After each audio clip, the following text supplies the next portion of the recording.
Hello, hello, hello, hello.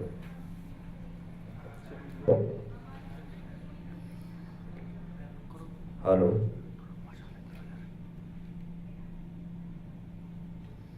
Good morning, everyone. Myself is Faisal Bagwala, and I wish a very warm welcome to all of you and a heartily congratulations to be a part of Women Economic Forums. Now, today's session's topic is food and food productions as a common how art can promote a more sustainable way of living. And this session will be conducted by Anne Mary Mams, and I would like to request to please come and present her topic with us. Please, ma'am, come.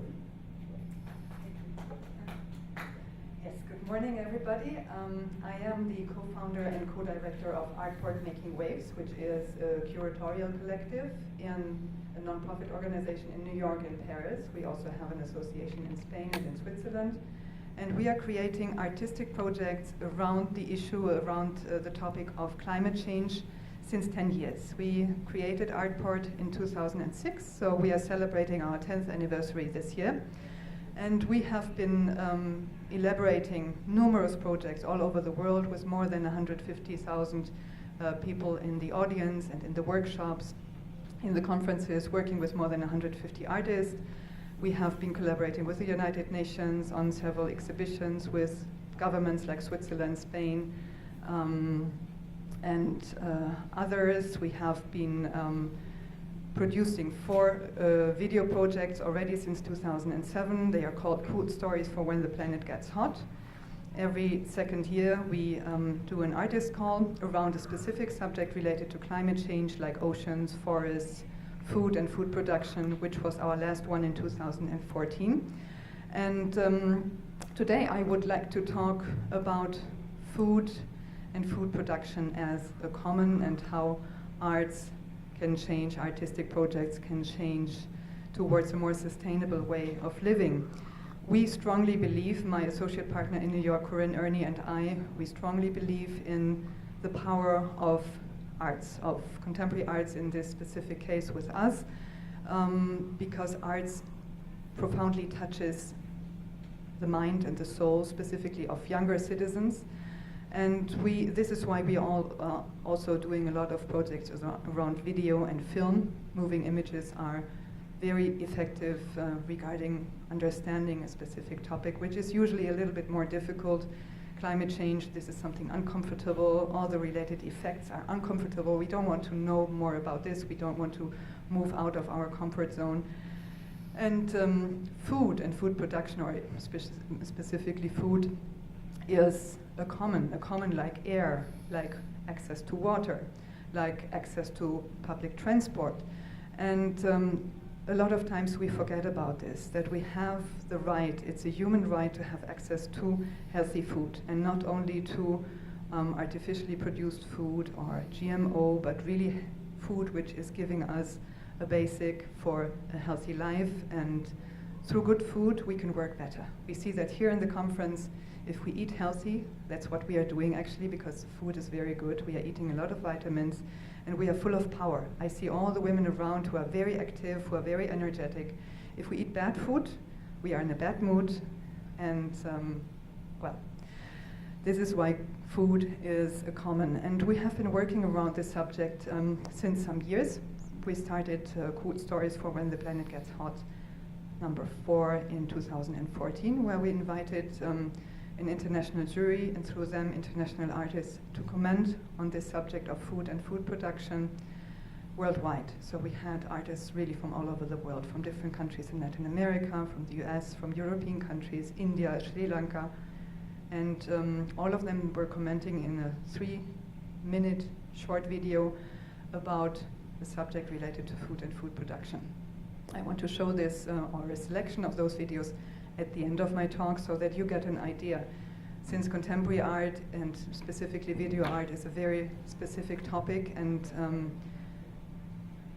the artists are working through different materials, like real images, animated video, etc.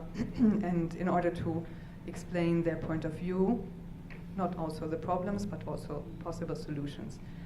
So Cool Stories is one of our projects. We have been showing it around the world with during climate change conferences, COP21 for example in Paris, in different locations, in the Museum of Haunting and Nature, Musée de la Chasse et de la Nature, in the Grand Palais, during COP21 in December, which was after Copenhagen, maybe the most important climate change conference of the United Nations, where we finally got a global agreement with all the countries signing this agreement. Now we hope that we are really going to get further and find solutions to mitigate climate change.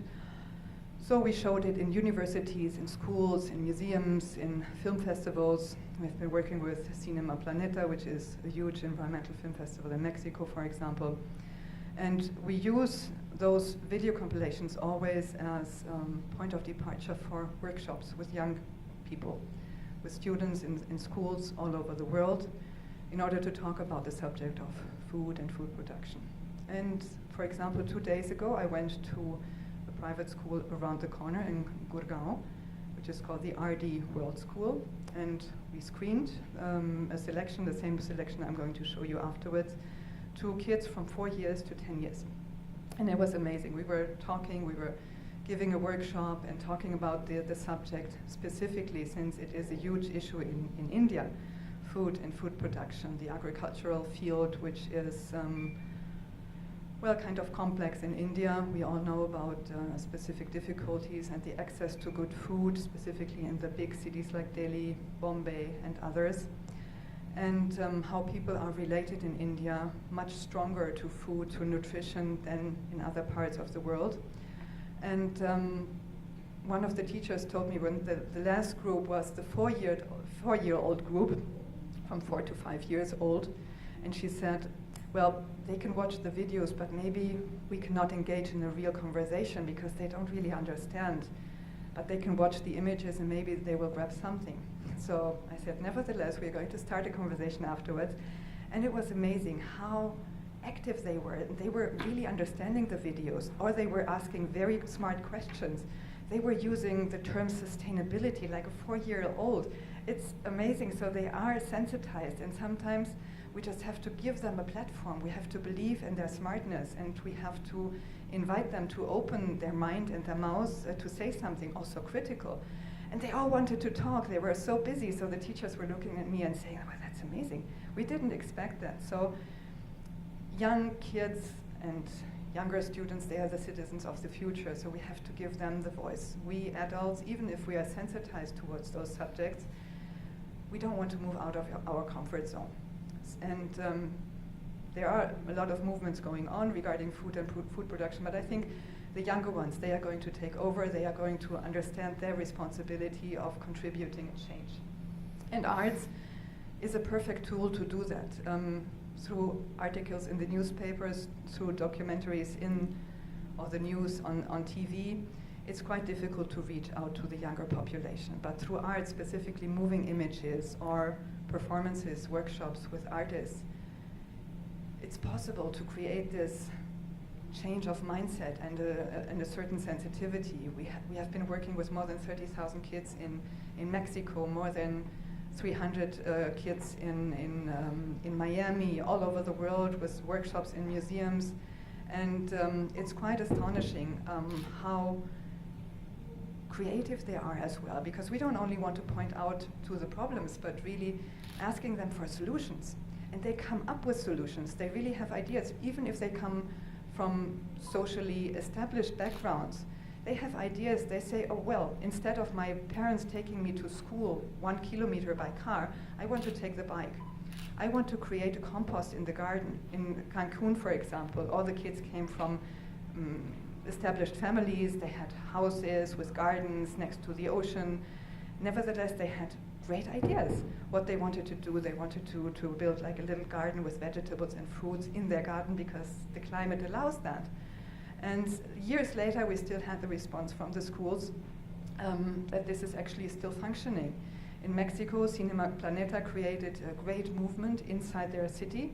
It's 80 kilometers south of Mexico City, They invited all the participating schools in the film festival to create gardens, vegetable and fruit gardens in their schoolyard or in a part which they could transform into a garden.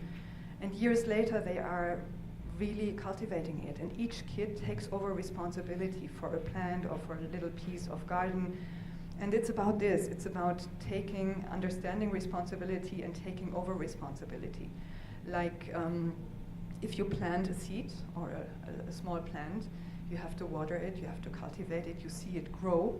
This is something, you see the results. And then at the end you can harvest something. You can harvest a tomato, you can harvest a pepper, you can harvest an apple. And this is a great, how do you say that? It's a way of showing the success of your work. And for kids this is really important. Not only writing something and drawing something, but really taking over responsibility for a piece of land. So this is the first part of the projects around food, which we started some years ago. And now we are planning a huge incubator projects program for India from the next year on. The images are on a loop. I'm just, maybe before I go to Good Food India, I want to talk about the images which are playing in the background. These are a collection of images of projects which we've done. Like this is, for example, in the Musée de la Chasse in Paris during the climate change conference, where we put on a panel Barthélemy Togo, who is a Cameroonian artist, very famous in the art world. He participated in the Venice Biennale last year, is exhibiting all over the world in the huge museums. And he is at the same time not only a famous contemporary artist, but he is running a foundation in Cameroon, where he is originally from, in Banjul Station. This is his foundation. He created some years ago as Contemporary Art Museum, because he has a huge art collection, always collecting from colleagues, they are exchanging. And he wanted to give back to his community where he was from. He's based in Paris as well, traveling all the time, like really a universal and global citizen. And he saw that the kids in his community, they were really underprivileged. They don't have access to art, they don't know what contemporary art is, no access to books, and no access to food. So he started with a foundation as an art collection, offering workshops, inviting international artists. And some years ago he said, okay, what is going on here? We only have monoculture by multinational companies who are producing food for export. A lot of pesticides, a lot of fertilizers, people are getting sick. Nobody's talking about this. A high quote of cancer going on, people getting blind who are working in the fields for years, and the kids don't have access to good food. And he said, I'm going to buy this land, like I don't remember how many acres he bought, and he planted trees, vegetable, any kind of food, together with the young people. He invited the young people, and they were cultivating, they were harvesting. And every time he does an opening of a new exhibition in his little art museum, Banjul Station, he puts big bags with food inside, which they just harvested, bananas, corn, tomatoes, etc. And each visitor who comes to the opening can take with him or her home a bunch of food, which is amazing. Like this, he creates like an interaction between his work and the people, and giving good back to the people of the community who don't have usually access to this good food. And he shows the kids, or he shows the young people how to be self-sustainable, not by looking for jobs in multinational companies, but really by creating their own vegetable garden so that they can feed their families. So this